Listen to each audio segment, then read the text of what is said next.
Quiero dejar en claro que estas alteraciones que vamos a ver, de las cuales se va a hacer mención, no son exclusivas en chicos y chicas con síndrome de Down, sino se puede presentar en cualquier integrante de nuestra población en general, pero sí muchas de ellas se presentan con mayor frecuencia en la población con síndrome de Down. Esa es la diferencia. Muy bien, entonces iniciamos. Una característica propia de la trisomía 21 es que va a favorecer que si nosotros dividimos el cráneo en tres partes, digamos la parte superior, la parte media y la parte inferior, esta parte media no va a tener un crecimiento del todo normal, sino se va a ver un tanto limitado. Es a lo que le llamamos hipoplasia, es decir, no hay un desarrollo completo de los huesos, sino que quedan pequeños. Por eso es que muchas veces vemos esta característica. Recordemos que no todos los chicos con síndrome de Down van a presentar esta característica, ¿sí? También influye mucho el tipo de alteración cromosómica. Recordemos que en el síndrome de Down hay tres variantes cromosómicas, que son la trisomía regular, el mosaicismo y la translocación. El mosaicismo no en el cuerpo total de los chicos con síndrome de Down que son por mosaicismo no van a tener todas sus células afectadas, entonces no se van a manifestar tantas características como lo podría ser en la trisomía regular, ¿sí? Y aún dentro de la trisomía regular hay variantes.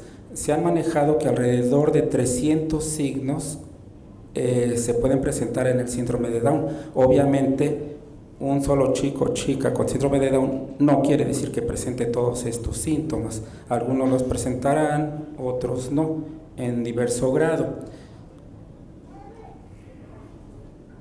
Ahora, ¿por qué mencionamos esto de hipoplasia de los huesos del tercio medio de la cara? Porque va a tener repercusiones directamente en lo que es todo el complejo orofacial. Vemos que en estos chicos también encontramos un tamaño reducido de la boca. De manera general, nosotros dividimos al paladar en dos partes. El paladar duro, que vendría siendo esta parte. ¿Por qué le llamamos paladar duro? Porque está sostenido sobre una base de hueso. Los huesos palatinos y los huesos maxilares también ahí se unen, dan un soporte óseo a esa parte del paladar. Sin embargo, en esta parte ya no hay soporte óseo. Cuando nosotros hablamos, como ustedes sabrán, esta parte se eleva y baja constantemente de acuerdo conforme estemos hablando, estemos emitiendo los sonidos. ¿Sí? A esta parte de atrás es lo que le llamamos tejido blando, que también se le conoce como velo del paladar. Generalmente es el desarrollo que debe de tener el paladar. Esta arcada, o sea, porque es forma de arco, generalmente tiene esta forma, estas dimensiones.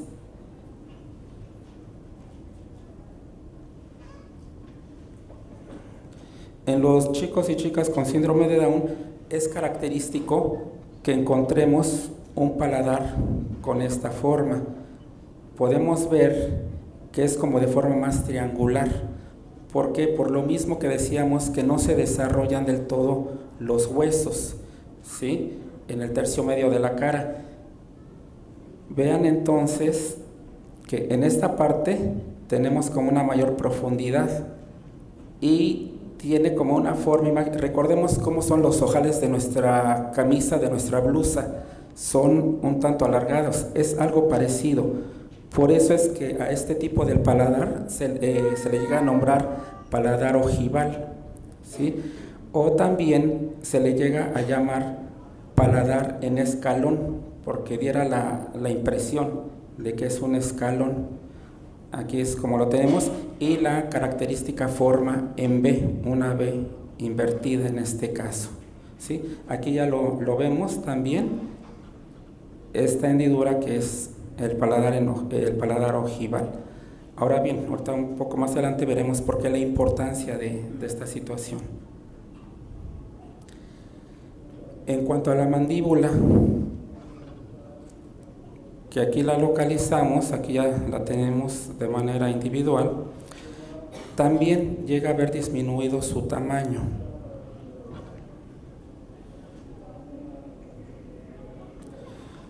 Bien, ya vimos lo que es por parte del sistema óseo, de los huesos. Ahora, ¿qué pasa con los músculos? Todos nosotros sabemos que los chicos y chicas con síndrome de Down presentan hipotonicidad, es decir, el tono muscular no es el tono que el resto de la población tiene, sino está disminuido. Esto hace que pareciera que tuvieran el cuerpo blando. Esa misma situación que pasa en el resto de los músculos del cuerpo se presenta en todo este complejo facial. O sea, de igual manera, todos los músculos presentan esta hipotonicidad. Aquí menciono algunos como los orbiculares, que los tenemos alrededor de los ojos, cigomáticos, que vendrían quedando más o menos por esta parte, maceteros y temporales igual. Los maceteros y temporales forman parte de los músculos que van a intervenir en la masticación.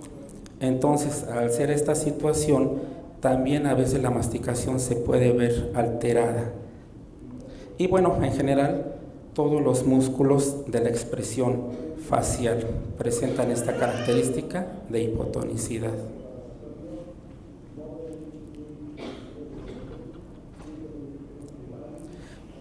Aquí observamos, tenemos en la fotografía de uno de los chicos con síndrome de Down, en que precisamente vemos esa flacidez, ese bajo tono muscular que nos da esta característica, ¿sí?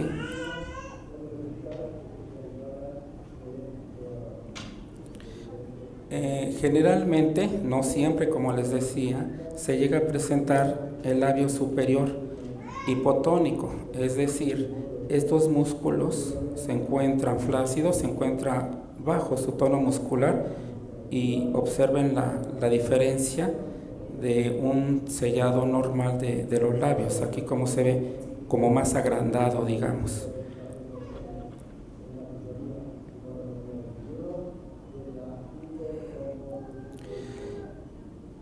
Ahora, con el labio inferior también tenemos la característica de que tiende como a invertirse, como a irse hacia abajo. Veamos aquí, esto provoca que a la hora que los chicos traten de cerrar su boca, no logran un sellado adecuado, ¿sí? Tanto la doctora López como yo hemos trabajado ya pues desde hace algún tiempo con poblaciones con síndrome de Down. Concretamente lo hemos hecho en la Ciudad de México. Nosotros venimos de la UNAM, de la Universidad Nacional Autónoma de México. Entonces, pues por estar nosotros radicando allá, nos ha sido más fácil trabajar con poblaciones, con centros que brindan atención especializada a estos chicos. Hemos hecho estudios en la Fundación John Landon Down, en Integración Down, en Comunidad Down, y algunos resultados que hemos encontrado. Aquí somos nosotros, López y López, aunque tenemos el mismo apellido, no somos familiares, solamente somos compañeros de trabajo. Hemos encontrado que hasta un 18%, es decir, 18 de cada 100 niños pueden presentar esta característica. Asokan, por su parte, Asokan es un investigador de la India. Él también ha hecho estudios similares. Él reporta hasta un 66%. Ahorita de las siguientes diapositivas que veamos, vamos a observar que algunas prevalencias varían mucho las características. Debemos de recordar que en investigación estas diferencias pueden ser dadas porque a lo mejor en el momento en que nosotros seleccionamos una muestra de estudio, utilizamos diferentes criterios, ¿sí? Por ejemplo, aquí no sería lo mismo que nosotros hubiéramos estudiado incluido en nuestra muestra a chicos que asisten a una institución especializada como a chicos que a lo mejor están recluidos en su casa, porque sabemos que esa es nuestra realidad, ¿sí? O que los hubiéramos ido seleccionando directamente en las escuelas regulares. Esto nos puede dar diferencias a veces en las prevalencias. Entonces, no hagamos caso tanto a veces de esas diferencias, sino simplemente veamos que en las investigaciones diferentes que se hacen en diversas partes del mundo, encontramos a veces prevalencias muy altas, lo que nos indica que son manifestaciones, alteraciones en que nosotros, en este caso la doctora Patricia y yo como odontólogos, debemos de estar al pendientes, ¿sí? Y si por aquí en el público tenemos algún odontólogo, es necesario siempre estar alerta de todas estas situaciones para que brindemos el tratamiento adecuado. Muy bien, es una característica también que debemos de tener cuidado en el consultorio dental, que cuando atendamos a uno de estos pequeños, cuidar mucho lo que es la articulación temporomandibular. Quizá no todos estemos relacionados con lo que es articulación temporomandibular. Muchas veces en odontología lo mencionamos como ATM, articulación temporomandibular. La articulación temporomandibular no es más que la articulación que se da entre la mandíbula y el hueso que tenemos aquí arriba en el cráneo, que es el hueso temporal. Entre la mandíbula, si de hecho nosotros abrimos la boca y nos colocamos el dedo sobre esta parte antes del oído, podemos sentir el movimiento concretamente de nuestra articulación. Es bilateral, lo tenemos por los dos lados. Entonces, muchas veces, como hay un hipotono, ya lo veíamos, esta situación muscular, hay un hipotono de todos los ligamentos de los músculos que están involucrados en la ATM, en la articulación temporomandibular, podemos tener una subluxación. ¿Qué es esto de subluxación? Es que esta parte de la mandíbula que se prolonga, que sube, se le conoce como cóndilo. Entonces, este cóndilo se puede salir de su lugar porque los músculos, los ligamentos de esos músculos no tienen la suficiente fuerza. Entonces, tenemos que cuidar mucho esto. ¿Cómo podemos darnos cuenta a veces? Con un chasquido, un tronido que se puede escuchar aquí, es porque el cóndilo se desplaza, se sale un tanto de su lugar, ¿sí? O a veces algunos pacientes nos pueden referir dolor en esta parte o se refleja hacia otras áreas. Es importante considerar este punto para poder pensar que pudiera haber por ahí alguna alteración en la articulación temporomandibular o descartar esta posibilidad y considerar que este dolor pudiera ser generado por otra situación.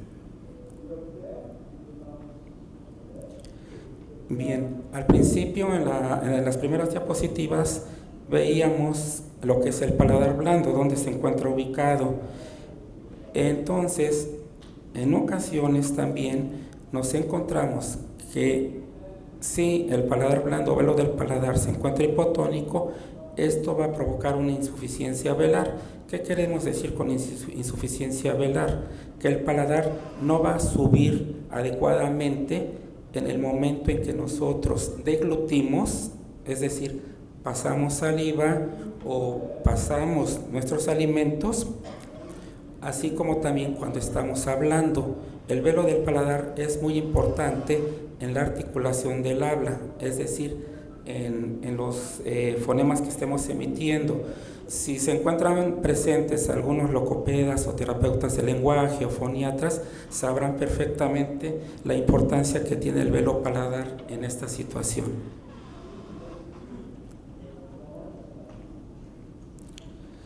Bien, otra característica, ya pasando a otro rubro, es el escurrimiento de saliva y algo que se llama queilitis. ¿Qué es lo que sucede? Ahorita vemos lo que es queilitis. Generalmente, al tener la boca abierta constantemente, estos chicos que ya veíamos que esto está muy relacionado con la hipotonía, o sea, es decir, el bajo tono muscular, con que el tamaño de la boca sea reducido y que ya veíamos que los labios a veces también no sellan de manera correcta, es decir, no cierran, se va a ver favorecida la situación de que la boca permanezca constantemente abierta. Al haber una hipotonía, va a haber un escurrimiento de saliva muchas veces, no siempre. A veces algunos chicos llegan a presentar poca producción de saliva, pero en otros casos no es así y hay un escurrimiento de saliva. Imaginémonos que así es, ¿qué va a suceder? Constantemente los labios, sobre todo en esta parte, las orillas, que son conocidas como comisuras, van a estar húmedas constantemente por la misma saliva que escurre. Esto va a favorecer que haya humedad. Si hay humedad, se puede favorecer la presencia de cierto tipo de hongos, ¿sí? Entonces, ¿qué ocurre? Se pueden provocar algunas fisuras por lo mismo, y esto nos va a conducir a algo que se llama queilitis, que es el tejido que se empieza a macerar, es decir, como a reblandecer por la irrigación constante que se da por la saliva, y esto a veces puede ser muy incómodo, muy doloroso. Ya posteriormente la doctora Patricia va a hablar de los cuidados que tenemos que tener con todo este tipo de características. Ahorita yo solo las menciono. Bien, aquí tenemos un ejemplo. Vean cómo aquí podemos observar la presencia de queilitis, ¿sí? Aquí no está notorio, pero fijándose bien, podemos observar aquí una coloración diferente. Y bueno, lo que les decía hace un momento, en ocasiones hay disminución del flujo salival, ¿sí? Esto está relacionado con la producción de saliva provocada por las mismas glándulas salivales. Otra característica, la protrusión lingual, es decir, el proyectar, el mandar la lengua hacia adelante. Podemos encontrar que a veces con los chicos y chicas con síndrome de Down, en el momento de reposo, es decir, estando relajados sin hacer ninguna actividad, se puede presentar esta protrusión lingual. A veces la hemos observado que se presenta al beber, al succionar, al comer, al hablar, o una combinación de todas ellas. Entonces, aquí tenemos constantemente, presentan la protrusión lingual. Hay algunos investigadores que han trabajado con técnicas para retraer esta lengua. Se ha mencionado que se obtienen buenos resultados, ¿sí? Nosotros todavía no lo hemos hecho.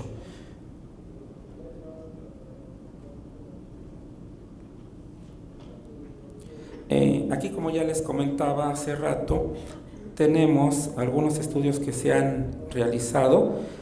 Cohen y Wiener ya son investigadores desde la década de los 60, pero han trabajado con esto. Hernández y colaboradores es un equipo del estado de Yucatán. Ha trabajado también con chicos y chicas de síndrome de Down. Y bueno, aquí estamos nosotros. De todos estos estudios, nosotros somos quienes encontramos la prevalencia más alta de protrusión lingual, pero ya les decía, puede ser dado por la diversidad en la selección, en los criterios que se eligen para tomar las muestras de estudio. En el caso de Cohen y Wiener, ellos eran de Estados Unidos, no sé si todavía vivan, son investigadores ya de la época de los 60. Y Azokan, él ha trabajado con chicos de la India. Muy bien, ahora la respiración bucal. Como nosotros sabemos, la respiración fisiológica, es decir, la respiración normal, debe de ser dada por la boca, ¿sí?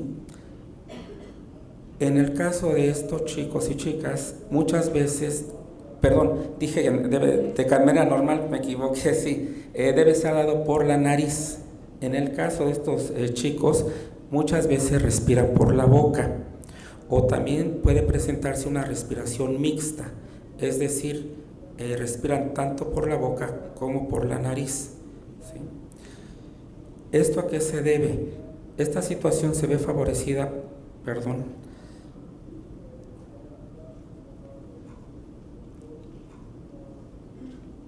se ve favorecida nuevamente por ese bajo tono muscular, por la protrusión lingual, es decir, la proyección de la lengua, que nos genera, nos favorece una boca abierta y a su vez va a favorecer este tipo de respiración. Obviamente, si nosotros estamos respirando constantemente por la boca, ¿qué se va a generar?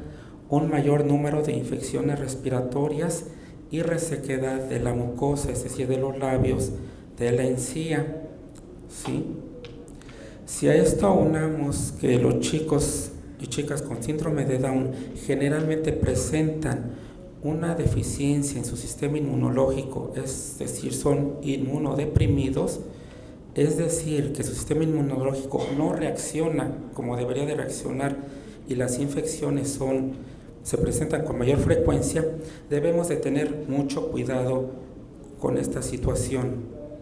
Entonces, si por ahí en el auditorio tenemos odontólogos, tenemos otorrinolaringólogos, es muy importante el trabajo interdisciplinario para poder dar solución a esta situación.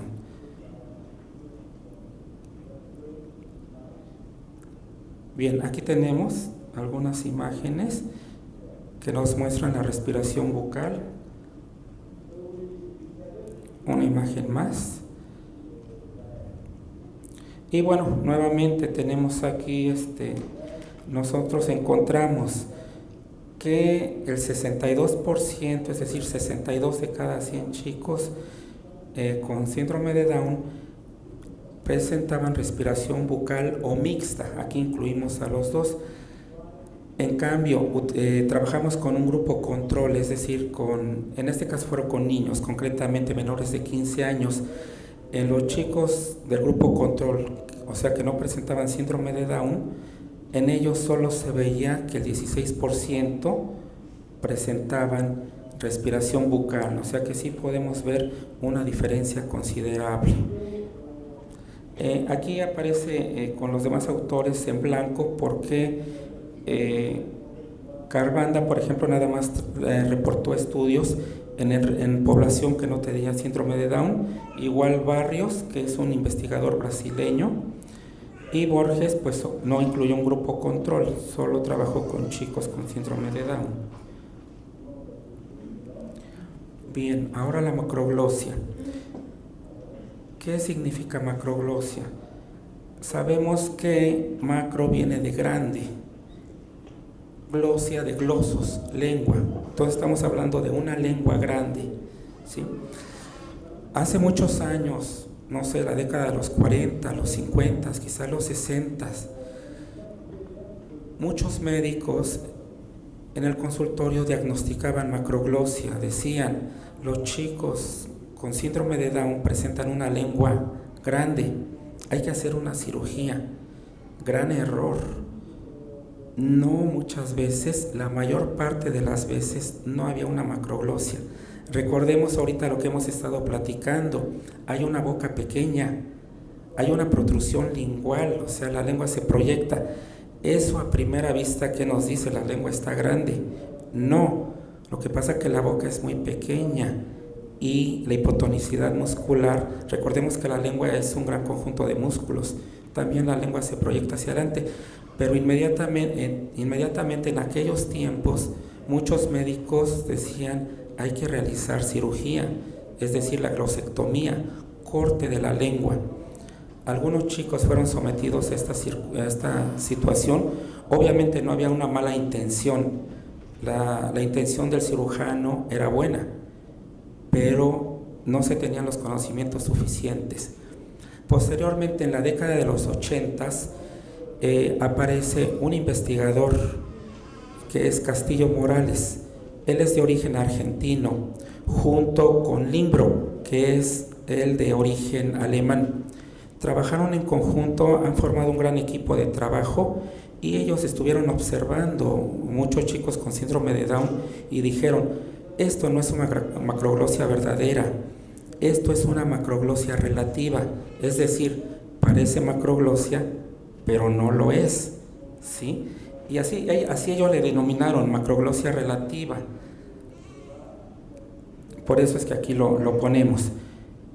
Ellos dijeron, esto con ejercicios, con una rehabilitación, podemos mejorar mucho. Con esto no podemos decir tampoco que nadie de estos chicos pudiera tener macroglosia. Pudiera por ahí también considerarse que algún caso sí lo tuviera. Entonces hay que hacer un diagnóstico preciso. Muy bien, ahora concretamente con la lengua, aparte de esta macroglosia relativa que ya veíamos, llegan a presentarse fisuras, es decir, estas hendiduras que podemos ver aquí. Algunos autores lo han reportado que hasta un 77% de la población con síndrome de Down las llega a presentar, y hay las investigadoras que han observado estas fisuras ya en bebés de 6 meses de edad. A veces estas fisuras son molestas, es sobre todo la principal característica que debemos de dar atención. Bien, aquí tenemos otra fotografía, nos habla de unas papilas hipertróficas. Todos sabemos que nuestro sentido del gusto lo tenemos. Perdón, ¿alguna pregunta?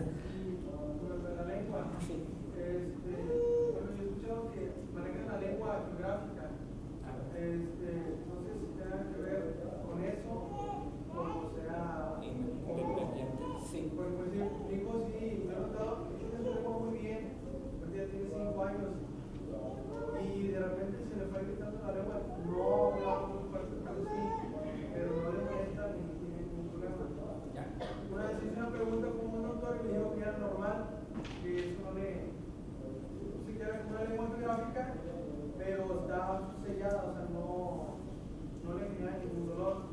Más el doctor de ahí, bueno, digo que sí iba a quedar. No sé si hay algún remedio para. Ya. Sí, hablando concretamente de la lengua geográfica, ¿verdad? Es lo que decía el doctor. Sí, efectivamente. Aquí no traje ya ninguna fotografía de la lengua geográfica, pero algunos libros sobre síndrome de Down también la reportan, una prevalencia alta. Sí, la lengua geográfica efectivamente son nada más como algunas manchas que pudiéramos ahí observar. La doctora Patricia nos puede dar mayor precisión sobre esto, pero esto efectivamente a veces se le llama geográfica porque pudiera ya con un tanto de imaginación parecer que fuera un mapa, ¿sí? Por eso lo de geográfica, pero sí efectivamente no genera ningún síntoma, es benigna por decirlo de alguna manera, y esas manchas pueden ir modificándose, pueden ir cambiando de lugar, pero efectivamente no requiere así ningún otro tipo de tratamiento. Sí, la doctora Patti nos puede comentar un poquito más al respecto ahorita. Sí, para servirle. Bien, entonces comentábamos sobre papilas hipertróficas. Lo de hipertróficas quiere decir un tejido que está demasiado crecido, más de lo normal, digamos. Y sabemos que nuestro sentido del gusto se da obviamente en la boca, en la lengua, y tenemos algunas papilas más en el resto de la boca.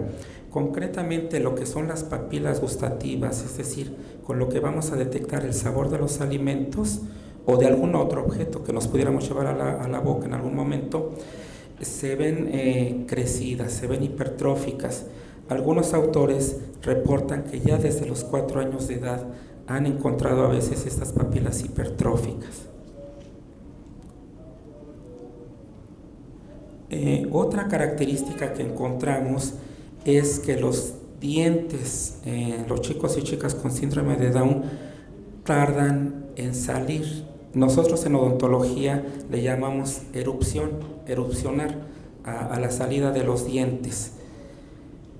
Entonces, pues esto se refiere, a que aquí podemos observar que sobre todo aquí si tenemos mamás, sabrán que a los pequeños, a los bebés, a los 6 años o a veces un poco antes, empiezan a salir sus primeros dientes.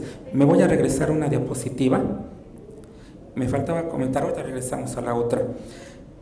Como todos sabemos, nosotros tenemos 2 tipos de denticiones.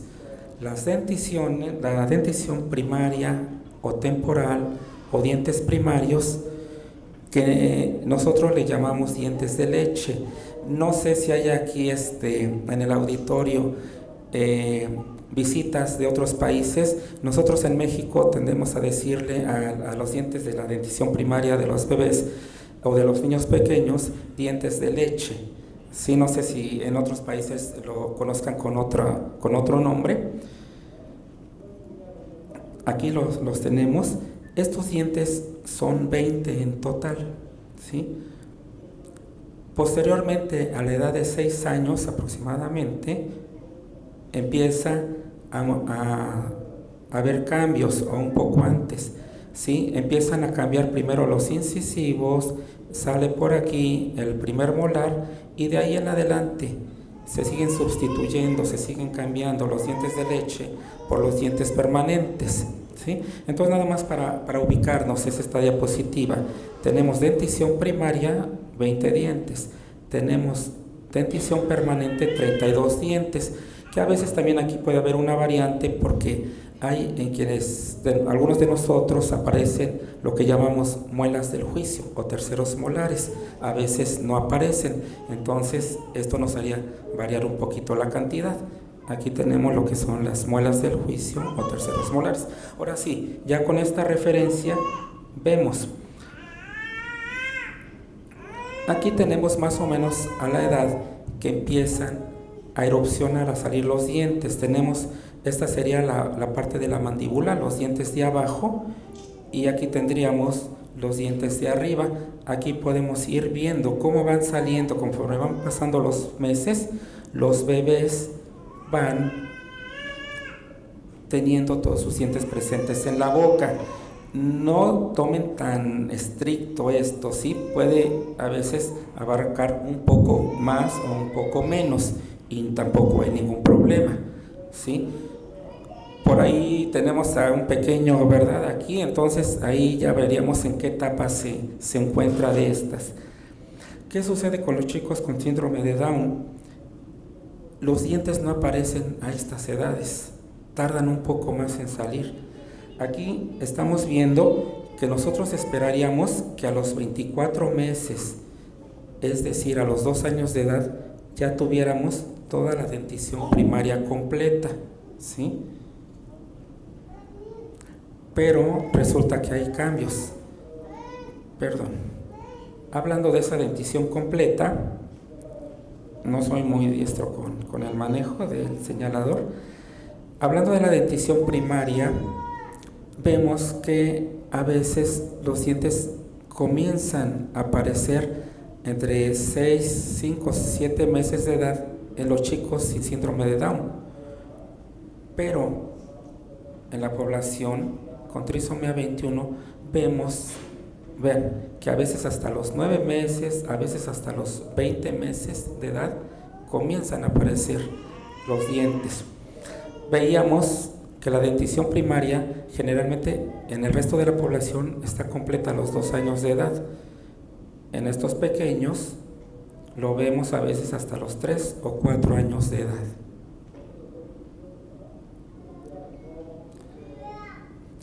Vemos que también en la población en general los dientes siguen un orden. Siempre van a salir primero los incisivos, es decir, los dientes que tenemos acá al frente, ¿sí?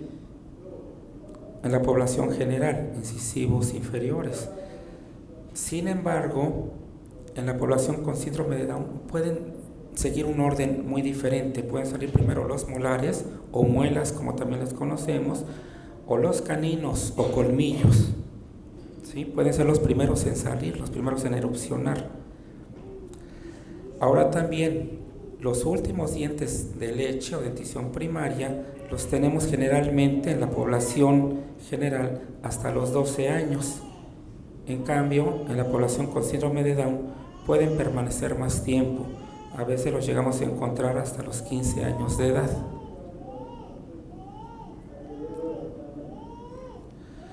Entonces, Azokan, como ya habíamos visto, un investigador de la India, él ha reportado que ha visto que hasta el 6% de la población con síndrome de Down, en su muestra que él estudió, observó retardo en la erupción de los dientes primarios y en los dientes permanentes hasta el 27%. Y esto de retención de dientes deciduos, es decir, que muchas veces ya los dientes de leche deben de caerse y no se caen, ahí permanecen. A eso le llamamos retención de dientes deciduos. Vean, él lo observó hasta en el 31% de su muestra que estudió. Bien, ahora vamos con otra situación, la caries. La caries es un problema, una alteración de salud pública a nivel de nuestro país. Esta situación cambia en países más desarrollados, pero en nuestro país es muy alta, por arriba del 90%. En los chicos con síndrome de Down se ha encontrado, vean, una gran diferencia. Por ejemplo, estos primeros autores encontraron un 16%, mientras este último autor encontró un 75% de su población estudiada. Nosotros encontramos un 66%. La diferencia es abismal. ¿Qué pasa? Ya mencionamos algunas de las situaciones por las cuales pueden presentarse estas diferencias, pero también hay autores que dicen se presenta menos caries en los chicos con síndrome de Down que en el resto de la población. ¿Por qué? Hay autores que dicen porque como tardan más en salir los dientes, obviamente están menos expuestos a desarrollar caries. Esa es la explicación que dan algunos de los autores. Bien, aquí manejamos algunos índices. ¿Esto qué significa? El COD se aplica para dentición de leche, dentición primaria. El CPOD es un índice que se aplica para la dentición permanente o definitiva. ¿Esto qué quiere decir simplemente? Por ejemplo, 1.19 es un promedio que se obtiene por este índice y que nos dice un diente, un poquito más de un diente en promedio se presenta con caries o ha sido afectado por caries. Es decir, si tenemos por ejemplo una muestra de 50 niños, decimos en promedio, por ejemplo aquí, 2 dientes de cada uno de estos chicos estudiados, 2 dientes y medio presentan caries, ¿sí? Es lo que nos quiere decir este índice. Vean, nuevamente encontramos grandes diferencias, ¿sí? Es lo que les comentaba hace un momento, que algunos autores nos dicen que la disminución de caries dental podría estar relacionada con el que los dientes tarden en salir. O que también la incidencia de caries puede ser consecuencia de que no nos lavamos bien la boca o no apoyamos a los chicos con síndrome de Down para que desarrollen una limpieza adecuada. La limpieza es fundamental, como todos lo sabemos. Bien, aquí nada más algunas características. Entonces vamos un poquito más rápido. Dientes conoides, vean, forma de cono, se llega a presentar también con frecuencia. Esto no nos da mucho problema, salvo que pudiera haber mayor sensibilidad en los dientes. El tamaño, muchas veces el tamaño de los dientes es más pequeño. Vean cómo este diente es pequeño en relación a los demás. A esto le llamamos microdoncia, o sea, dientes pequeños. Agenesia dental quiere decir que a veces no salen los dientes, faltan de manera congénita, no se forman los gérmenes dentarios y no salen, queda vacío ese espacio. Bueno, aquí ya los mencionan que la agenesia es frecuente y que se llega, estos autores, Russell y Shire, nos dicen que encontraron que hasta 10 veces se presenta con mayor frecuencia esta falta de dientes congénita en chicos con síndrome de Down que en el grupo control. Nos vamos un poco más rapidito. Otro problema es la mordida anterior abierta. cuando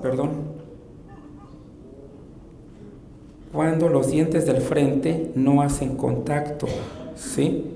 Esto le llamamos mordida abierta. Aquí el ortodoncista puede dar un tratamiento para esta situación. Vemos diferencia también en las prevalencias. Pasamos esta diapositiva. Otro problema que se nos presenta, lo que nosotros llamamos mordida cruzada anterior. Normalmente los dientes de arriba deben de quedar por delante de los dientes de abajo. Aquí vemos que ocurre a la inversa, ¿sí? Esto también es muchas veces por el poco desarrollo de los huesos del tercio medio, como habíamos visto en un principio, ¿sí? También esto el ortopedista dentofacial puede dar tratamiento a esta situación. Pasamos a la siguiente. La mordida cruzada también se puede dar. ¿Qué es esto de mordida cruzada posterior? Esto a la altura de las muelas, de los molares. Estos dientes están como metidos. A esto nosotros le llamamos mordida cruzada posterior. También aquí presentamos las diferentes prevalencias y nuevamente observamos gran diferencia en los resultados obtenidos. El apiñamiento dental, ¿qué es esto de apiñamiento? El amontonamiento que se da en los dientes. Al ser una boca chica, ya veíamos que muchas veces este arco o arcada se presenta, lo veíamos en forma de V, en forma triangular. Eso provoca automáticamente que los dientes no tengan espacio para acomodarse y esto va a provocar que no pueda haber una buena limpieza, puesto que el cepillo dental no va a poder limpiar adecuadamente todas estas áreas. Pasamos a la siguiente. Bruxismo. ¿Qué es esto de bruxismo? El rechinido de dientes, ¿sí? Nos vamos con la siguiente diapositiva por el tiempo. Vean, no pretendo leer todo esto, es muchísimo. Solo quiero que veamos que hay diferentes factores, ¿sí? Factores locales, es decir, a nivel de boca. Factores neurológicos que se ha considerado que pueden favorecer, que pueden actuar como factores de riesgo para el desarrollo del bruxismo, es decir, rechinar los dientes. Factores psicológicos. Vean, tenemos aquí emociones, estrés, miedo, inhibición, etc. Factores sistémicos, vean aquí, por ejemplo, parasitosis, deficiencias nutricionales, alergias como rinitis, asma.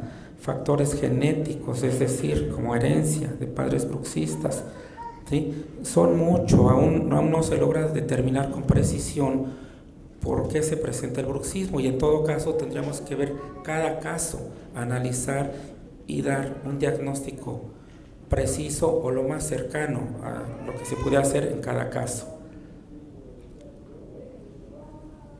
Esto nos puede conducir el rechinido constante de dientes, bruxismo diurno, es decir, en el día, por ejemplo, vean, se van desgastando los dientes, van quedando como parejos, ¿sí?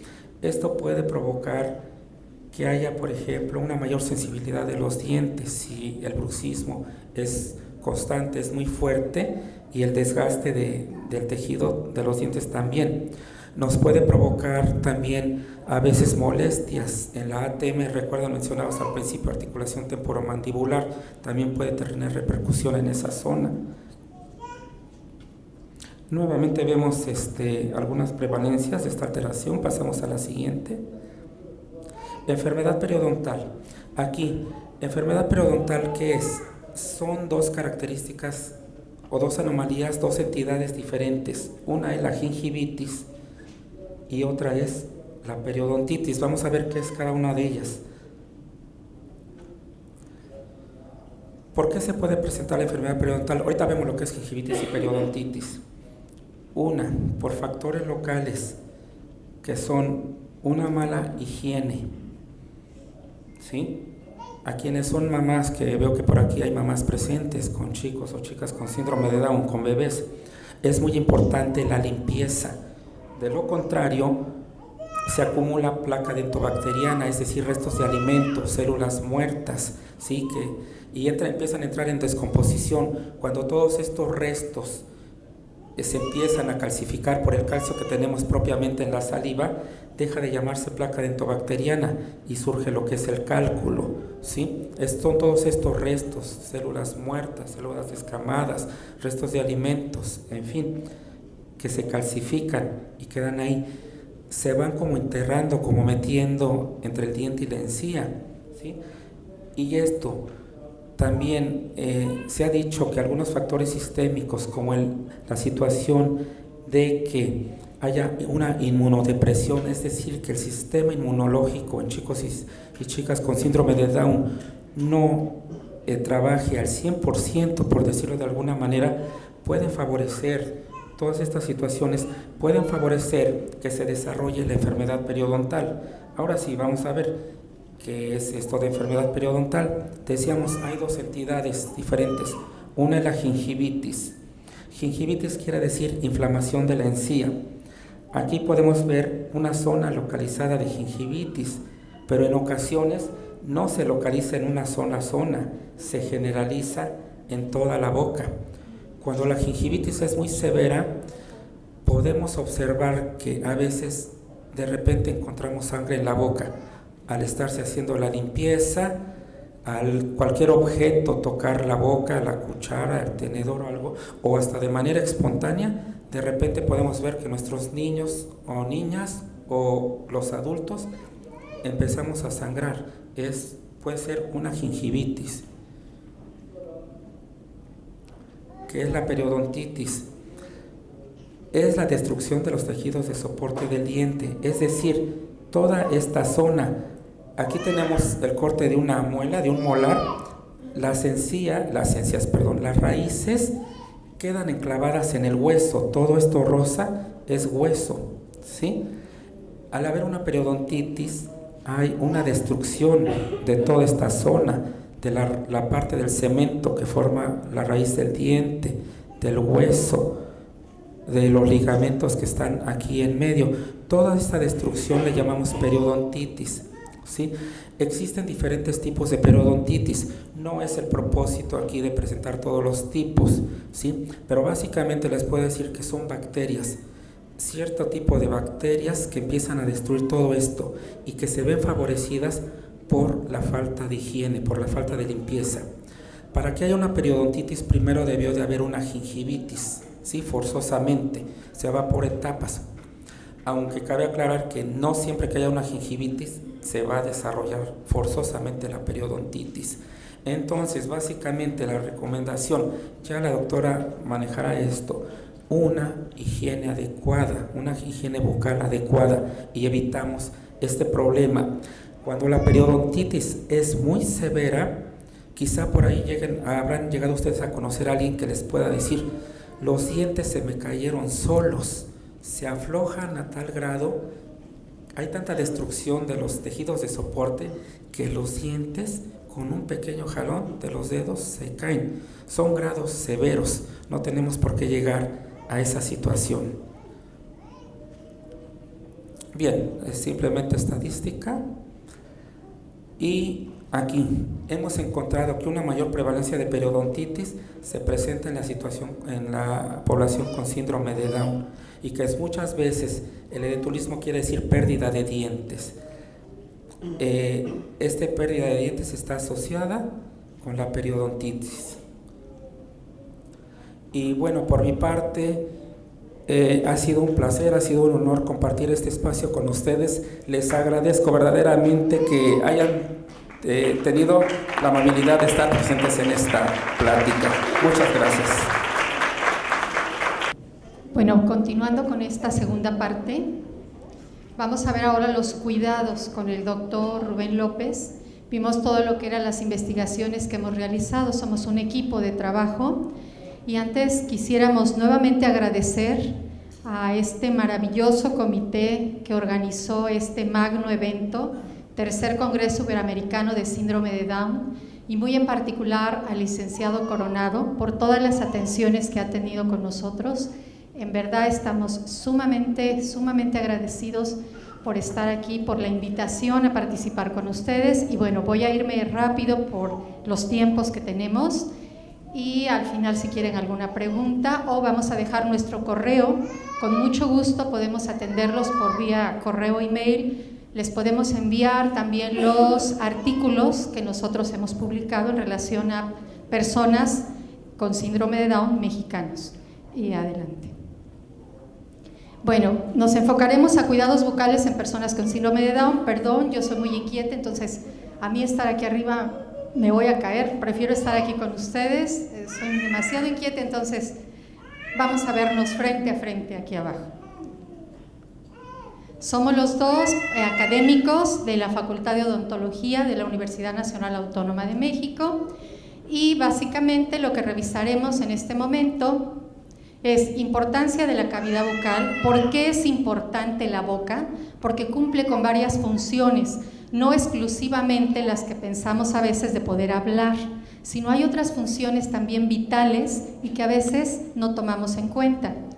Segundo punto, cuidados preventivos y como último punto, tratamientos odontológicos.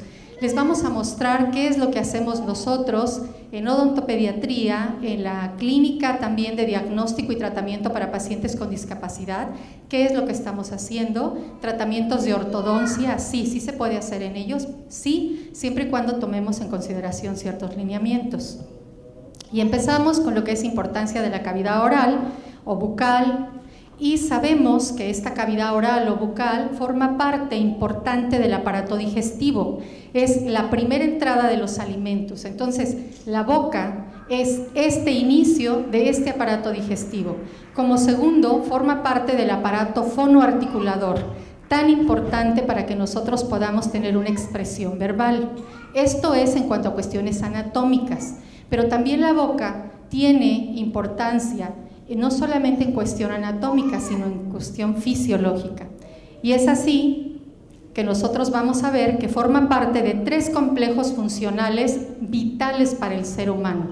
El primero, aparato estomatognático, que está conformado por huesos, maxilares, todas las estructuras que les ha descrito anteriormente el doctor Rubén López.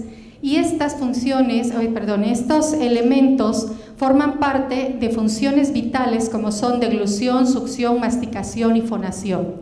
Tenemos otro sistema del cual forma parte la boca, que es el sistema metabólico. ¿Qué quiere decir? Que la boca interviene básicamente en la alimentación del ser humano. Y como último, el que tenemos de este lado, área socioafectiva. ¿A qué se refiere? Que nosotros a través de la boca nos podemos expresar. Podemos nosotros no solamente hablar, besar, cantar, silbar, y esto es importante, muy importante, más en nuestros chicos con síndrome de Down, que muchas veces el lenguaje verbal no se da. Entonces, de ahí la importancia que también socioafectiva, la boca interviene.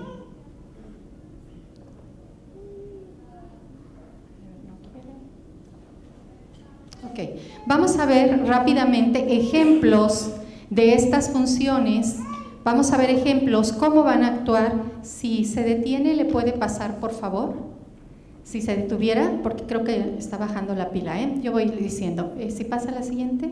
Ok, la etapa oral. La boca forma parte de la etapa oral. La etapa oral a que se refiere, Sigmund Freud la describió como el desarrollo de la personalidad del ser humano. Y esto es que el niño, el niño a través de la boca conoce su mundo. Es la primera manifestación que tiene, él no ve, recién nacido, no alcanza a percibir bien los objetos, y entonces es la boca el vínculo que establece con el medio que lo rodea. Por lo tanto, vean, la boca forma parte importantísima del desarrollo de la personalidad. Siguiente. La succión, que interviene obviamente en la alimentación. Siguiente.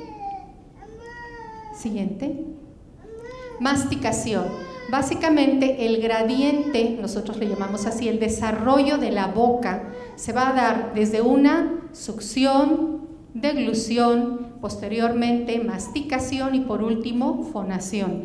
Si alguna de estas está alterada, se alteran por consecuencia las que siguen. Siguiente.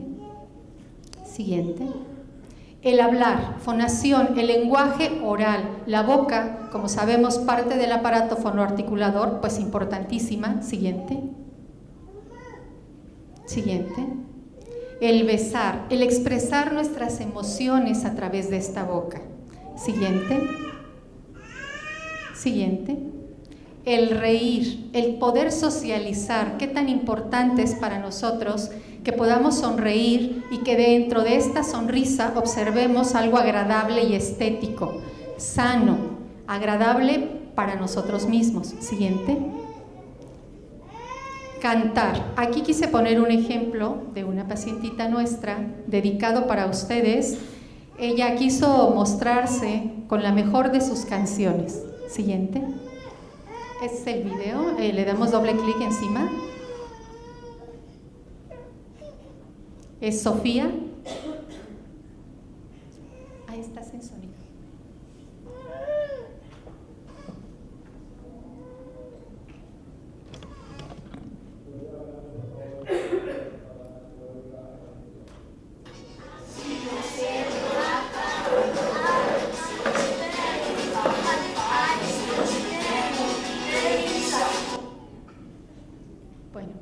Lo que alcanzamos a percibir, podemos regresar, podemos volverlo a poner en doble clic.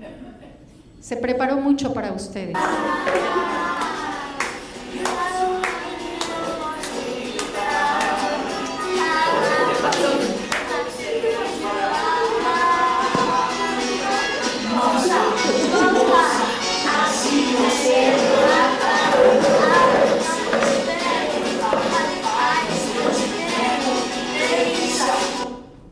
Imaginen que Sofía no pudiera expresar esto, sería muy triste, ¿verdad?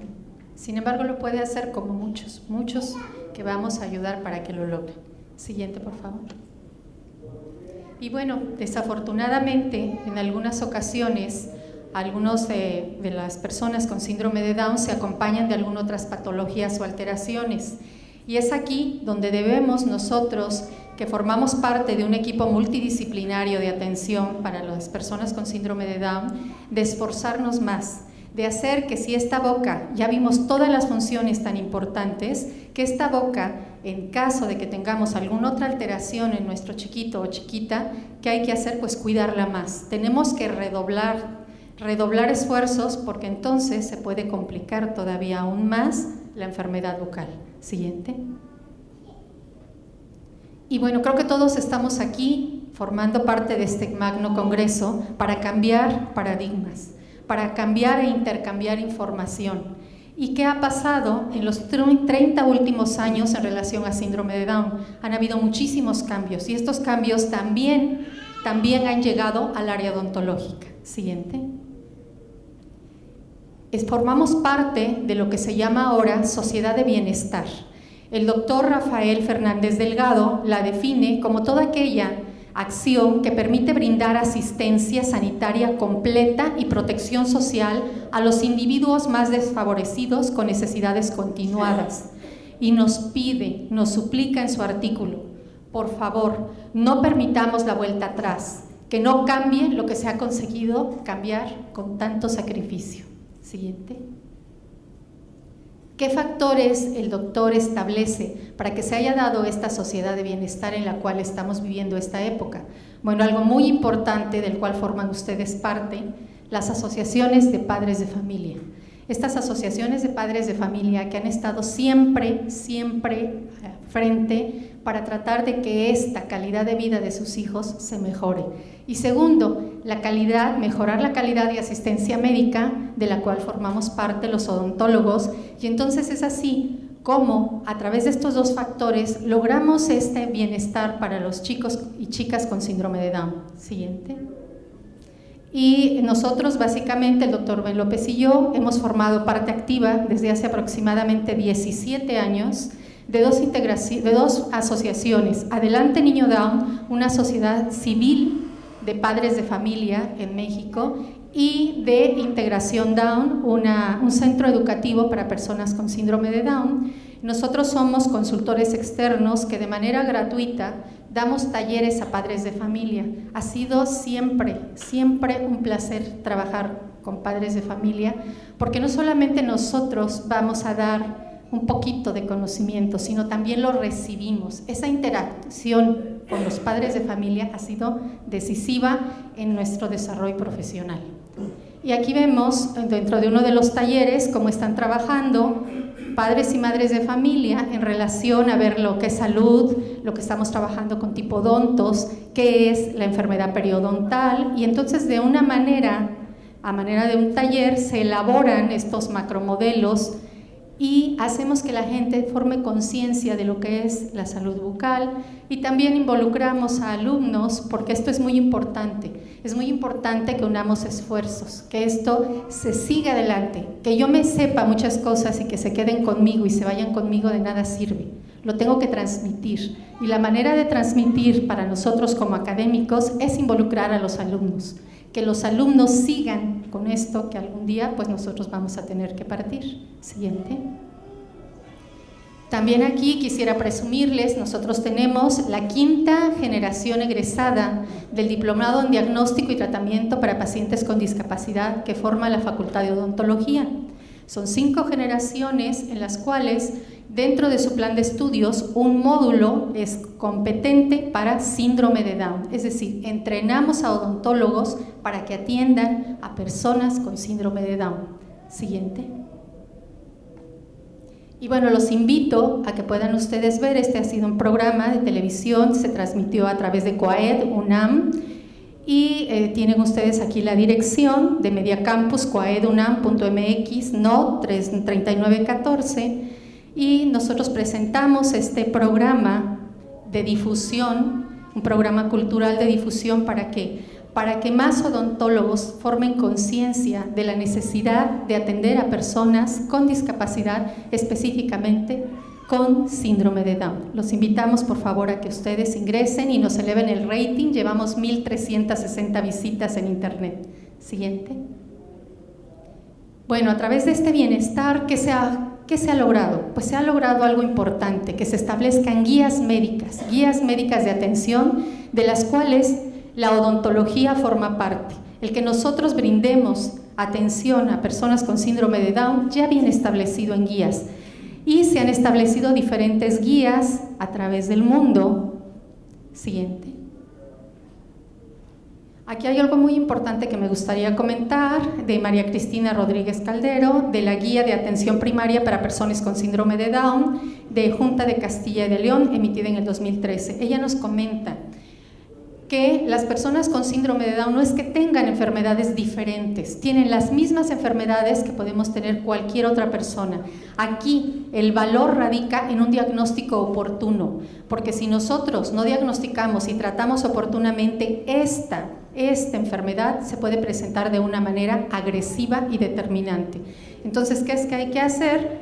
Diagnóstico y tratamiento oportuno. Siguiente. Bueno, vamos a ver el diagnóstico temprano y, como les decía, involucramos a alumnos, ¿sí? Vean el tamaño de este espejo y del chico con síndrome de Down, ¿verdad? Siguiente. Nosotros en la Facultad de Odontología, en la Clínica de Odontopediatría, seguimos la Guía de Salud para Personas con Síndrome de Down de la Fundación de Síndrome de Down de Madrid. Y nos basamos en 4 premisas. 1, uso adecuado de biberón y chupón. 2, correcta higiene bucal. 3, dieta equilibrada. Y 4, visitas periódicas. Siguiente. Prevención. ¿Desde cuándo tenemos que establecer la prevención para los niños? Pues bueno, esta es una muy buena pregunta. Siguiente, va a aparecer una imagen. Y es desde aquí, desde antes de que nazca. No vamos a esperar a que el niño esté, que el niño tenga dientes. Lo ideal para nosotros como odontólogos es que pudiéramos estar en contacto con las madres antes de que este bebé nazca, para que nosotros pudiéramos darles indicaciones que les van a servir posteriormente. Siguiente. ¿Para qué? Para que establezcan una limpieza bucal desde antes que erupcionen los dientes. Esto es muy importante. Y aquí tenemos algunos ejemplos de lo que hacemos a través de gasas, toallitas, para que la boca sea limpiada. Si se quedan residuos de leche, esto finalmente se fermenta y se convierte en ácido láctico. Este ácido láctico es agresivo. Y como vamos a ver, las bacterias que inician los procesos cariosos no nacen con el niño. el niño las adquiere y vamos a ver de qué manera las adquiere. Posteriormente, cuando el niño ya tenga dientes, utilizamos como son cepillos de dedal. Siguiente.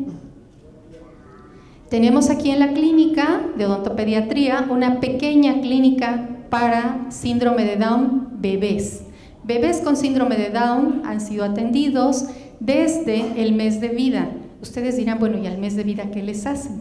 ¿Qué les hacemos? Les enseñamos a las madres cómo deben de limpiar su boca, revisamos, ahorita van a ver su cavidad oral, su cavidad bucal, en búsqueda de que tengamos alguna alteración en paladar, en frenillos, en carrillos. Buscamos para prevenir. Recuerden, la premisa es prevención. Y aquí tenemos a Lisette, la mamá de Axel, cómo se le está enseñando a través de modelos. Esto se le conoce como tipodonto. Es un modelo a escala exactamente de lo que sería la dentición primaria. Y cómo tenemos una serie de accesorios. Yo no tengo ningún subsidio por ninguna marca, tanto como van a ver que las subo, también las censuro. En este caso, el kit de Pillon es un kit de cepillos dentales, 3 fases. Primera fase es un estimulador, segunda fase, un cepillo con silicón, cerdas de silicón, tercera fase, un cepillo con cerdas de nylon. Tenemos aquí lo que hablábamos de la primera visita dental, cómo estamos revisando la boca, ya están presentes los dientes. Sabemos, como nos describió el doctor Rubén López, que tenemos ahí un paladar en escalón. Esto es normal en nuestros chicos con síndrome de Down. Lo que tenemos que checar es que este paladar no tenga una fisura o que este paladar, al momento que el odontólogo lo palpa, lo toca, no se sienta blando y no haya hueso. Esto sí es importante. Entonces hay que tocar, hay que palpar, hay que llevarlos a que los revisen. Vean, estamos haciendo la inspección con Axel, que fue uno de nuestros primeros pacientes de la clínica para bebés con síndrome de Down. Siguiente. Bueno, la importancia de la dentición primaria, y esto es importantísimo, porque muchas veces hemos escuchado que los padres dicen, son dientes de leche, son dientes primarios, se le van a caer, no importa. Señores, sí importa, y muchísimo, porque abajo de estos dientes primarios se están formando los dientes de la segunda dentición, los dientes de adulto, los que mencionamos como permanentes. El término está mal adecuado, ¿por qué? Permanentes sí, siempre y cuando los cuidemos, porque permanentes no significa que no se van a deteriorar. Entonces, es muy importante que nosotros cuidemos la dentición primaria de nuestros niños, porque si no, se van a afectar los dientes permanentes. No pensemos que porque se van a exfoliar, se van a caer, dejan de ser menos importantes. Siguiente. ¿Cómo adquieren los bebés las bacterias de la caries? Se han hecho estudios que se llama el control de la infectividad o ventana de la infectividad para la caries, y se encontró que el Streptococcus mutans, que es la bacteria, ¿sí? Que es la bacteria que nos puede, una de las bacterias que nos puede formar los procesos cariosos, no están en los recién nacidos. Se tomaron muestras y no se encontraron. ¿Saben cómo lo adquieren los niños? Bueno, vamos a ver aquí, porque los besamos en la boca, ¿sí? Los besamos en la boca, y si nosotros no tenemos un tratamiento dental y tenemos caries, como madres o padres somos portadores de caries, la caries no es que se pegue, se contagia, lo que se contagia es la bacteria. Entonces, si nosotros besamos a nuestros chicos, así es como empezamos a infectarlos. O un bebé recién nacido llega a casa, llegan visitas, ¿y qué es lo primero que hacen? ¡Qué hermoso! Y le besan las manos, bésenle la cabecita, porque las manos, ¿qué es lo que va a hacer el bebé? Se las va a llevar a la boca. Y ahí ya se contagió de toda la familia que lo fue a visitar y hasta de los amigos. La cabecita no hay problema porque esa no se la puede chupar, ¿verdad? Segundo, cuando nosotros estamos probando los alimentos para saber si están calientes, si están dulces, si están salados, ¿qué hacemos? Con la cuchara probamos y con esa misma cuchara le damos de comer a nuestro hijo. Y ahí se está yendo la bacteria. ¿Qué hacemos? Igual a veces comemos en el mismo plato, o el popote. Checamos si está en buen estado el jugo, la leche, y con el popote que nosotros probamos, con ese mismo popote le damos al niño. Entonces, muy importante, prevención. como padres o madres, debemos estar conscientes que nosotros también les transmitimos hábitos, buenos y malos hábitos. ¿Qué tenemos que hacer como madres? Bueno, tener una salud bucal para que nuestros hijos asimismo la tengan. Es imposible que las madres no tengan caries. Bueno, sí, de manera, pudiéramos decir, preventiva, tratar de tener 2 cucharas. Bueno, ya lo sabemos, yo les aseguro que mucha gente no lo sabe y lo hace no por maldad, ¿sí? No lo hace por maldad, pero yo creo que si ya lo sabemos y nuestro proyecto es tener a nuestros hijos bien, bueno, podemos evitar, prevenir. Yo no digo que no los besemos, yo no digo que no los... Sí,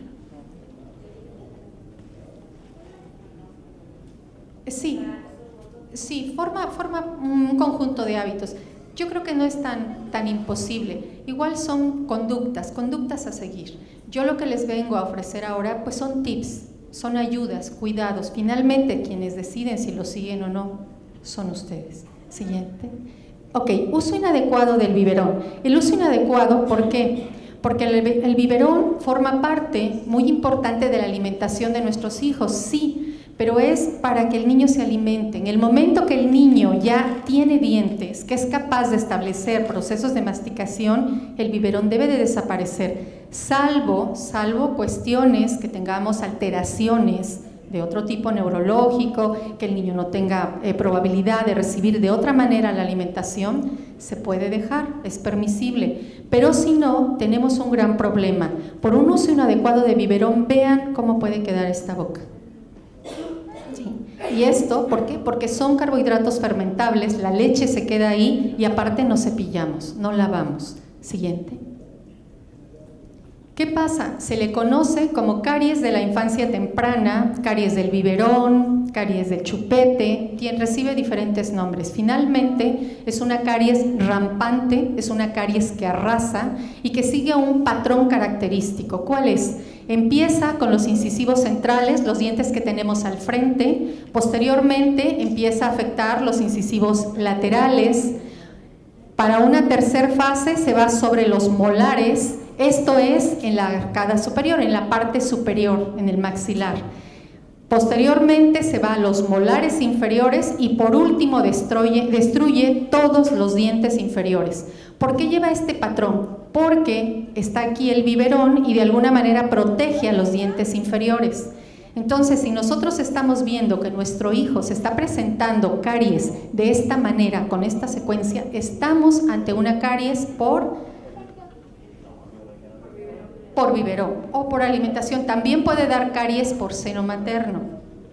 También puede dar caries por seno materno, sí. De este mismo tipo, sí. Siguiente. Bueno, se propone también un uso racional del chupón en caso de que fuese necesario y se recomienda chupones ortopédicos siguiendo, ¿sí?, los conceptos de Müller y el Dr. Walters, que establecieron un programa que se conoció como NUC, es NUK, donde el diseño de estos chupones seguía la forma anatómica que tomaba el pezón al momento en que amamantaba a su hijo. Esa forma se copia en los chupones NUC. Aquí les estoy poniendo una página donde ustedes pueden ingresar para tener mayor información sobre el uso de estos chupones con un diseño funcional.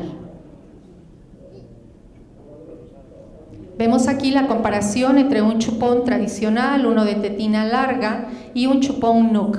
También hay los chupones para mamilas, con este mismo principio. Y algo muy importante, el uso racional del chupón también tache, chupones fosforescentes con miel. Dice, su agarradera le permite localizarlo fácilmente en la oscuridad. ¿Qué nos está hablando? Que es probable que esto ocurra en la noche y que entonces la comodidad es que la madre estire la mano, agarre el chupón que tiene su asa que se ve en lo oscuro en la noche y se lo conecte a su hijo. ¿Qué tal si el niño lo que tiene es hambre? Se los dejo de tarea. Y estos chupones jamás deben ser adicionados con miel ni ningún otro líquido. La siguiente, por favor. También es importante que los biberones no sea un vínculo para que ustedes puedan proporcionarles refrescos o jugos, que finalmente lo que nos va a dar va a ser una caries por alimentación infantil o caries temprana. Siguiente. Y bueno, esto es un concepto para meditar. Tenemos esta boca en estas condiciones. ¿Qué nos va a provocar? Pues en nuestros hijos dolor. Y quien ha tenido un dolor de muela sabe lo que es, sabe que es algo desagradable. Ahora imagínenlo en sus hijos. Imagínenlo en chicos que a lo mejor no pueden expresar el dolor, que no pueden decir, me duele aquí. ¿Sí? Entonces, ¿qué vamos a hacer? Bueno, fomentar que nuestros hijos tengan una boca sana para que así también nuestros hijos estén, por consiguiente, sanos. ¿Sí? Esto está rehabilitado. Estos son casos, todos los casos que estamos viendo son de la Facultad de Odontología, de la Clínica de Odontopediatría y de la Clínica de Diagnóstico y Tratamiento para Pacientes con Discapacidad. Siguiente. Ok, ¿por qué es importante? El doctor ya habló sobre la placa dentobacteriana, ¿sí? Aquí estamos utilizando una tinción para que ustedes la puedan ver. Es una tinción que nos ayuda a que la podamos desalojar a través de simple cepillado. Este es nuestro principal enemigo como odontólogos. El biofilm también recibe ese nombre, o placa dentobacteriana, porque esta placa es la precursora de caries o de enfermedad periodontal. Y mucho, como les refería el doctor, las investigaciones, tanto nuestras como de otros autores, ese es el principal problema de salud para nuestras personas con discapacidad, ¿sí? La enfermedad de las encías. Siguiente. La pirámide alimenticia, también es importante que nosotros demos esta información. ¿Por qué? Porque nosotros sabemos que la base, en este caso estamos viendo una pirámide alimenticia para adultos, la base es agua, y al último, en el vórtice tenemos dulces, aceite, mantequilla. Desgraciadamente muchos de la población mexicana tenemos esta pirámide alimenticia al revés. La base es el vórtice y el agua queda con muy poco consumo. Siguiente. Y bueno, esto quise ponerlo para ustedes, cómo favorecer la alimentación y algunos tips, como estamos viendo, cómo puede ser grato presentar estos alimentos cuando nuestros hijos no los quieren consumir. Bueno, yo creo que esto se nos antoja, es un huevo duro con un jitomate, con unos puntos de mayonesa y una cama de chícharos. Bueno, podemos jugar con la comida, podemos hacer que sea más agradable para ellos, presentar sándwiches de los personajes preferidos, ¿sí? ¿Quién no caería rendido ante este mar de pepinos con queso panela, jamón, un barco pirata? Siguiente. Aquí tenemos más ejemplos de lo cual podemos hacer que esta comida, además de ser nutritiva, sea aceptada por ellos. Siguiente. Y un pequeño tip para estas fiestas infantiles. Yo también soy madre y entonces nos puede favorecer el que nosotros hagamos esta gelatina, desmoldemos todo lo que es de la naranja y la sirvamos así en rodajas, fresco y algo agradable para nuestros hijos. Siguiente. Y bueno, aquí están censuradas algunas marcas porque como sé que va a haber grabación, no quiero tener problemas con estas marcas. Pero este es un estudio que se hizo para que ustedes vean que muchas veces pueden estar consumiendo alimentos y líquidos demasiado azucarados. Y lo que ven al frente está medido la cantidad en cubos de azúcar. Entonces vemos una malteada, un café capuchino, una barra de chocolate, miel, un helado, un roll, ¿sí? Perdón porque algunos sí tuve que tapar y no se ve, estos son como unos chiclosos, por favor, chiclosos, porque nos pueden censurar. Y tenemos aquí en el caso de este cereal, que es a base de... es que ustedes se manejan las marcas. Bueno, de avena, un solo cubo de azúcar contra 3. Siguiente. Bueno, refrescos de cola, ¿no? Aquí empezamos con problemas. Refrescos de cola desde una lata y varias presentaciones. Esto es lo que le estamos dando a nuestros hijos. Siguiente. La respiración bucal, como comentó el doctor Rubén, bueno, todos los factores. Aquí es importante que nosotros tengamos una interconsulta con el otorrinolaringólogo para determinar si vamos o no a colocar un aparato. Porque este aparato, si el chico o chica no tiene la capacidad para respirar a través de su nariz, lo que vamos a hacer al ponerle un aparato es ahogarlo. Entonces, ¿qué hay que hacer? Consulta con otorrino antes de que se coloque un aparato con el dentista, en la búsqueda de que si hay una obstrucción funcional, unas amígdalas, unas anginas muy grandes, tejido adenoidal, ¿sí? También la permanencia de la boca abierta, que estén con la boquita abierta todo el tiempo por el bajo tono muscular, nos puede favorecer a que se presente la respiración bucal. Dentro de las características bucales y faciales, bueno, la boca seca, de la cual ya habló el doctor, la resequedad, la queilitis. ¿Qué es lo que vamos a hacer? Hidratar y en algunos casos dar medicamentos. ¿Por qué? Porque la queilitis es una infección oportunista y se asocia mucho a un hongo, a la cándida. Puede ser cándida, puede ser una bacteria. Entonces aquí se recomiendan tratamientos ya con ungüentos que llevan una base de un antibiótico más un antimicótico. Esto sí es bajo prescripción médica. Esto no lo podemos mandar nada más que ustedes vayan a la farmacia y lo compren. Tiene que ser un odontólogo el que lo prescriba. Siguiente.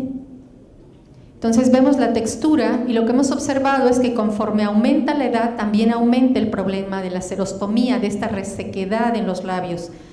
Cuando son pequeños, estamos hablando de 3 a 5 años, vemos todavía estos labios humectados, pero conforme avanzan en edad, estamos viendo que en adolescentes y en adultos jóvenes, estamos viendo que ya está presente fisuras, labios resecos. Siguiente. ¿Qué hacemos? Bueno, protectores, Colcrin, la marca que ustedes quieran. Es importante que nosotros protejamos, vean, de esto a esto. Entonces, muy importante, nosotros durante la consulta dental lo que hacemos es pedimos que los alumnos les coloquen simple vaselina, porque el hecho también que tengan la boca abierta mucho tiempo se fisura y se lastiman.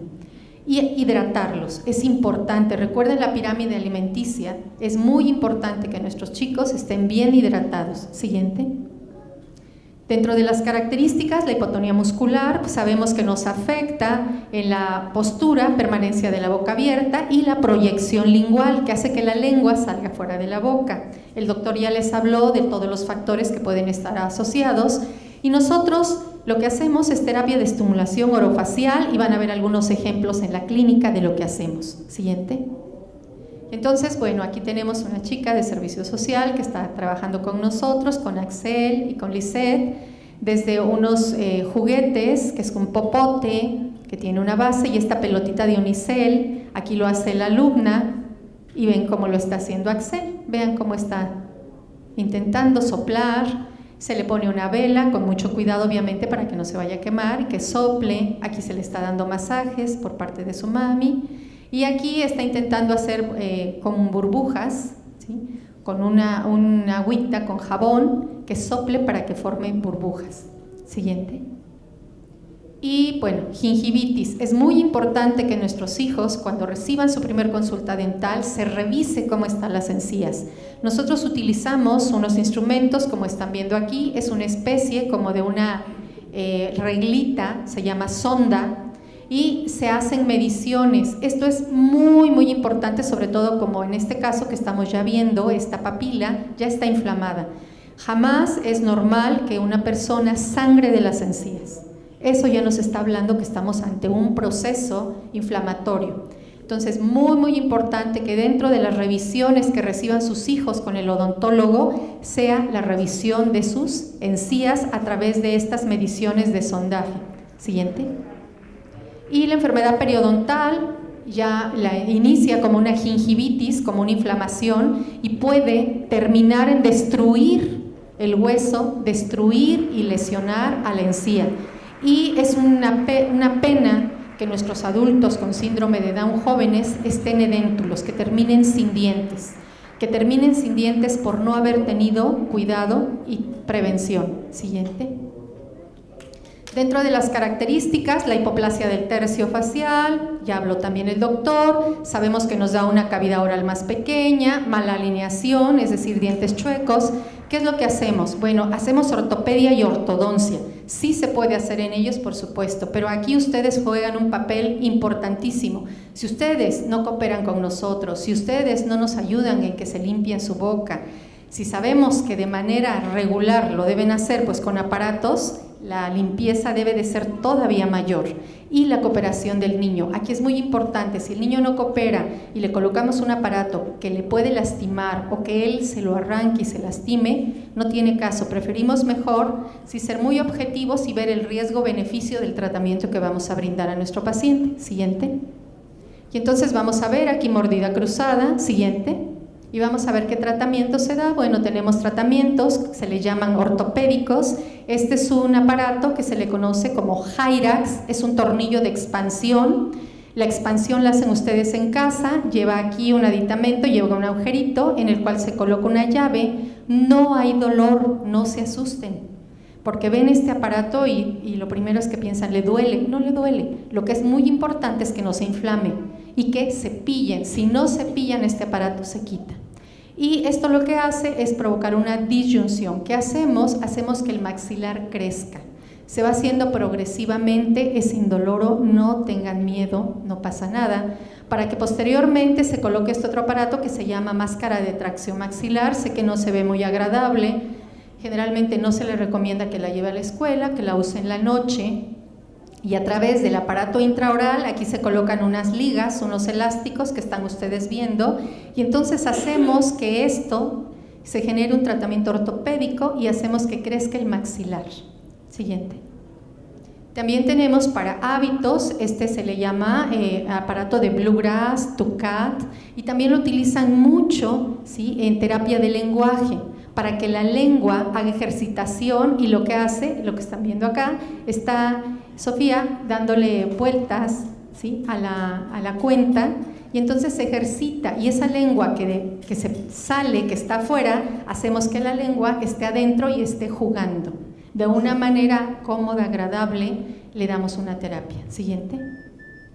Bueno, voy a presentar rápidamente, es un caso de ortodoncia atendido en la clínica de odontopediatría por una de nuestras alumnas, que ahora ya está a punto de titularse con este caso, y que este caso se va a publicación en revista internacional. Siguiente. Vamos a ver fotografías extraorales, una fotografía de sus sombras. Siguiente, por favor.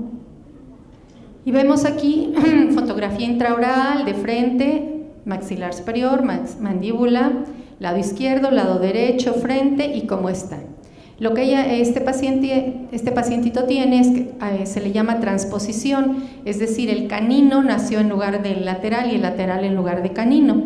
Recuerden muy bien esta imagen porque van a ver lo que logramos. Siguiente. Se pone bracket, se le instruye a los padres sobre el cuidado. Obviamente se checó su salud periodontal, su salud de sus encías para poder colocar estos aparatos. Siguiente, vemos fase inicial, tenemos una segunda fase, estamos con un control de placa, por eso ven moradito, porque aquí teníamos controles muy estrictos. Si no daba el control de placa bien, se quitaba todo. Siguiente. Aquí vemos a su mamá cepillándole los dientes. Siguiente. Y vemos aquí en esta fase, ya casi lo logramos, el canino ya se fue hacia atrás y el lateral solo nos falta rotarlo, que dé la vuelta, que dé ese giro. Siguiente.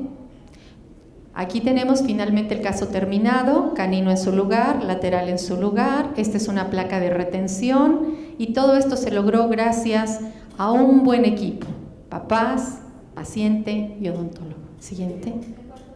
Esto se llevó aproximadamente un año. Sí, fue un año. Las fuerzas son ligeras, no lo podemos hacer de una manera tan agresiva, y mucho control. El paciente era revisado cada mes.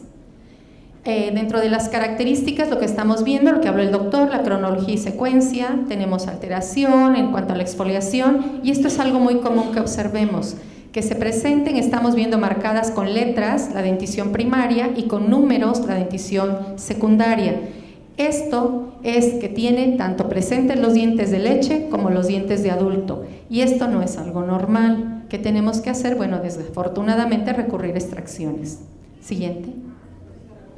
Sí, está recomendado, porque si ustedes no las quitan, no se pueden quedar esos dientes, o se anquilosan, que es decir, se pegan al hueso.